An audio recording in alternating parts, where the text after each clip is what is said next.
inside sales is part of something else, right? Part of your sales strategy, part of how you are selling and differentiating yourself from your customers, for your customers and from your competition, define those boundaries. And I always look at it like, what's the outside of my sales puzzle?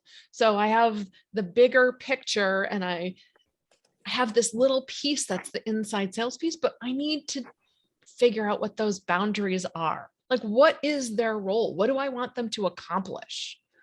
And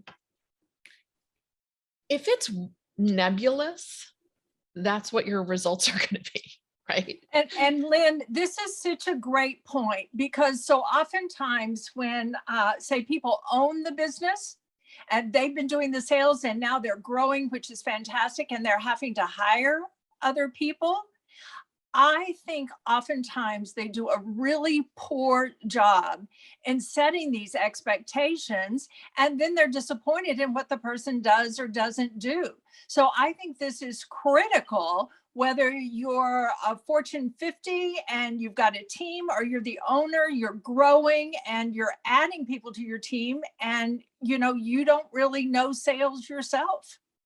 Or you know what made you successful, but not Right. necessarily what Great made, point. right?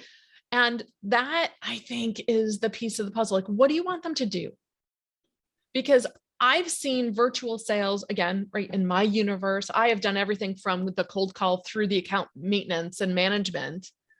There are other organizations where it truly is a business development rep, right? A sales development position. So they're taking it from that cold call through the first appointment or the first sale. And then we get an opportunity to do business with somebody and it's turned over to somebody else. Now, by the way, when you start an inside sales person, we'll talk about onboarding, but remember that their role needs to be defined, but you might have them start doing little pieces of the overall role as they start to go. But we'll talk about that more in onboarding, right? Or I work with some companies where the account maintenance, right? So we've sold the big contract and now we want the salesperson or the owner to go get the next big contract. Well, someone has to support the customer and be kind of the front line, right? Do those business reviews every quarter, make sure they have someone to call into, and make sure that, it really helps them along the way. And so they're not doing the front end, they're doing kind of the back end of the sales process. And if they find a new business opportunity with that account, they would bring a salesperson or the owner in, right? Think about what you want the role to be and what you want the result you want to get. I love that. And we have a comment in the chat about decision making in the customer's business seems to take forever right now. And the question is, so how can we help keep the process moving in a professional way? Do you want my answer or do you want to go first? I'll go right ahead. So for me, I think one of the big things is to really understand their time frame. I think too often we know when we want to close a deal as a salesperson, and we are not considering what their time frame is, and we're not having good conversations about the time frame and what happens if they do nothing. And Yes. those two things, I think, are huge right now. Well, always, but right now even more critical than they have been in the past, because we need to understand what the dynamic is.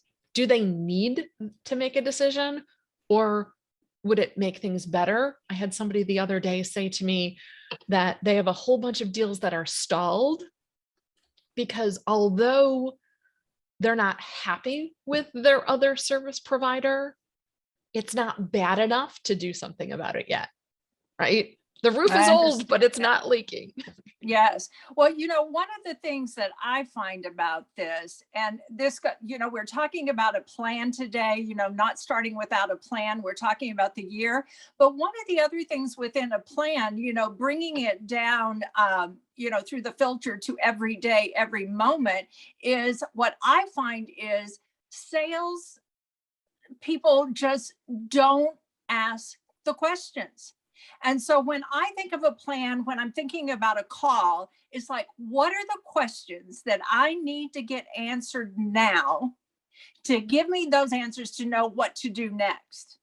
Some people start like, everything's going to go just great. They never ask any questions in the beginning. In the beginning, when you don't know anything, asking open-ended questions, and especially if you're virtual selling, you can write them down and look at them while you're talking to them. You can even do this in person. I have, so that each step of the process, there are questions you need to have answered before you move on to the next. So oftentimes people are thinking they should be closing, but they haven't even asked the question about the budget yet.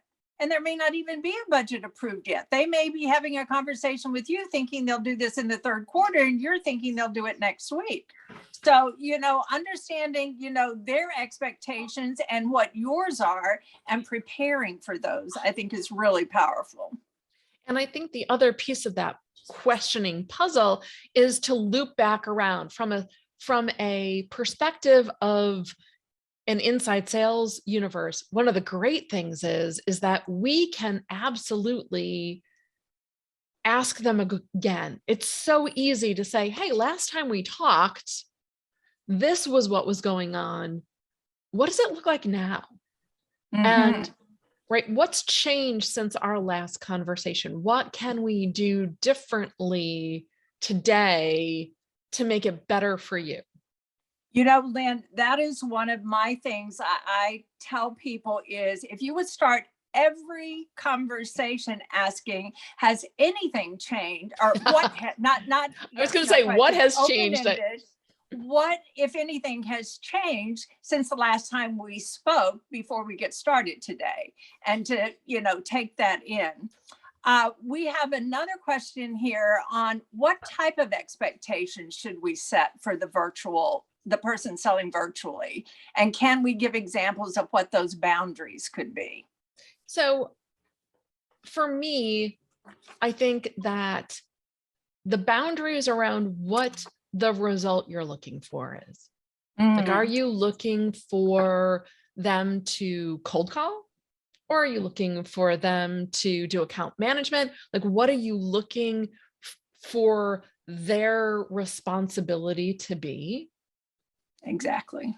From a boundary perspective. And then what that is then would break down into what you wanted them to do. So someone who is an account management virtual salesperson for you would be responsible for having conversations with all of the people at the account who, right, are they the decision makers? Are they approvers? Like, what role and how frequently? And set that as an expectation, like, okay, here are these are the customers you're responsible for.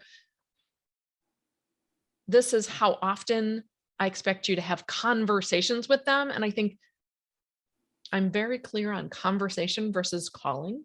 Yes. Clear distinction. Like, okay, I don't care if it takes you 1,000 dials and 17 calendar invitations. The result is the conversation. And what is the conversation about? Like, what information do you want them gathering in that conversation? What are the questions you expect not them to ask necessarily, although we could do Debbie, you and I could do a whole questioning webinar. I've always said if I did another book, that's what I do it on, is questions. Yeah. But like, what chunks of information do we, the company, need them to find out? And I also think another piece of the boundaries and the expectations is, why does the customer want to tell us? Mm-hmm.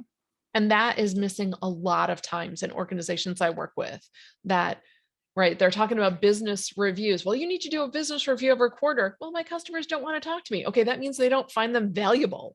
Exactly.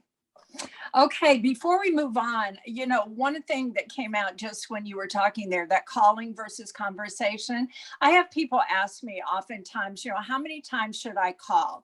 I have been adamant on this from the beginning, and this is how I was taught. Who is the conversation important to? It's important to you. So you keep calling, whether it's one time, two times, three times, 300 times until you get it. If you have worked and qualified and quantified that this is the right prospect, the right potential client for you, you keep calling. Now, you're not saying call them 17 times a day. No, You're no, not right. Look, No. right. We're like, just to clarify, right? Like, Yes. it's not giving up, right? Right. And I would Exactly. also like to say at the beginning, you started with, it's the right person and the right target. Yes. Because a That, lot of time is wasted because they haven't identified. They think they got a human. So this is what they're going to do. And it's not the right human. yep. Yes, Ugh. exactly.